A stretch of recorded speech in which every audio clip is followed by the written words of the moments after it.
আমার বয়স হচ্ছে 16 বছর 3 মাস। আজকে দিনটা ধরলি না বাদ দিলি? আগে দিনটা ধরবো কি করে? রাত 12টা হোক তবে তো ধরবো। ও ধরিনি না, তাহলে বিয়াই মশাই ওই 16 বছর 3 মাসে আপনার ছেলে কর্মটা কি করে, মানে কাজ কি করে সেটা জানতে চাইছেন তাই তো? হ্যাঁ হ্যাঁ, কাজ আগে হাওড়ার ফুটপাতে বসে লেবু বেচতো, আর এখন গায়ে গায়ে ঘুগনি বেচে বেড়ায়। এত ভালো মন্দ ব্যবসা থাকতে আপনার আয় বড় ছেলে ঘুগনি বেচছে কেন? লগর টাকার কারবার, বুঝতে পেরেছেন বিয়াই মশাই? জীবনে আমি ওকে অনেক ব্যবসাতেই নামিয়েছিলাম, সব দেখলেন। আমার ছেলে স্বভাব চরিত্রও জানলেন, এবার আপনার মেয়েটাকে দেখান। হ্যাঁ দেখায়। ও কই গো, পাখিকে নিয়ে আসো। হয়ে গিয়েছে, যাচ্ছি। আইসে বিয়াই মশাই। মিকা ফিকা পড়ছে নাকি? না না, মেকআপ করবে কেন, এমনি আইসে। যাগে ভালো।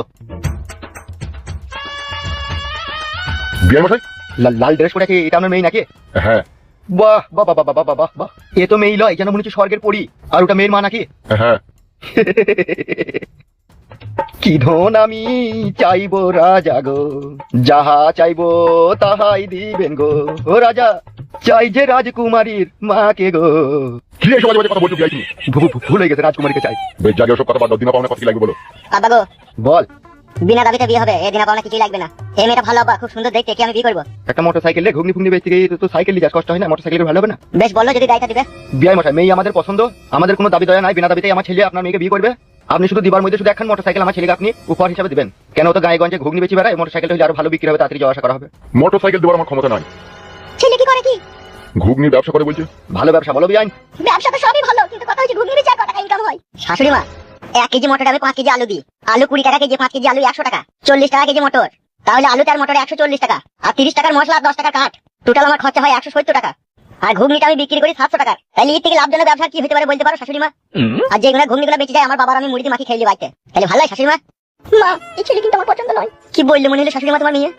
আমাকে কি পছন্দ নয় নাকি তোমার? কি ব্যাপার বিয়াই মশাই, আপনার মেয়ে ওইভাবে চলে গেল? মারা, আর মনে হয় বিয়ে হয় না রে। বিয়ে হবে না নাকি শ্বশুর আব্বা? তোমাদের কথা কোনো কেমন একটু আলকো ফালকো।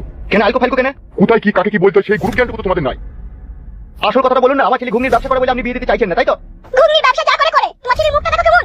এই মুখটা সবসময় এরকম দেখা করে রাখিস, সোজা করতে পারি না নাকি তো? মুখ মারা যেমন ভগবান দিতে তেমনই তো থাকবে নাকি? মুখ আবার কি করে সোজা করবো? বিয়ে মারা হইলে হোক, না হইলে না হোক, মুখ সোজা হবে না। যেমন মুখ আছে তেমনটাই থাকবে। বিয়াই মশাই। বলো। পাকা পুক্ত কথা এখন দিতে পারলাম না, আপনি বাড়ি যান, বাড়ি গিয়ে ফোনে আপনার সাথে কথা হবে। হয়ে গেল রে, গায়ে মরে গেল। চ। আমি কি মারা ঘুগনির ব্যবসা করি কি বলি কি আমি মানুষ লাই নাকি? মারা আমার থেকে ভালো পাত্র আর পাবা না, বলে দিলাম আমি। বিয়াই মশাই একটু চিন্তা ভাবনা করে দেখুন, আপনি হচ্ছেন মেয়ের বাবা। মেয়ের যদি আপনার বিটা হয়ে যায়, আপনার বোঝা হালকা হয়ে যাবে না? সে তো হবে, কিন্তু আমাকে ভাগ্য দিতে হবে বিয়াই। এ ভাবা ভাবা ভাবা, আবার আয় চলো। শোনো বিয়াই মশাই, আমি বুঝতে পেরেছি আপনি চাকরিওয়ালা ছেলে খুঁজছেন। চাকরিওয়ালা ছেলে কিন্তু আপনার মেয়েকে ফ্রিতে বিয়ে করবে না। সে লোবনা করে 10 লাখ টাকার মাল আপনার কাছে হাতিয়ে নেবে। চিন্তা ভাবনা করুন, দিয়ে ফোনটা করবেন, ঠিক আছে? চলে চো। এইসব কোথা থেকে জুটিয়েছিলে, কোথা থেকে তুমি? আরে আমি কেন জুটাবো গিয়ে, আমার এক বন্ধু পাঠিয়ে দিল, বললো ছেলে ভালো, তুই একবার দেখ, যদি পছন্দ হয় তাহলে বিয়ে দিবি, সেই জন্য এসেছিল। তোমরা ছেলে, ওরা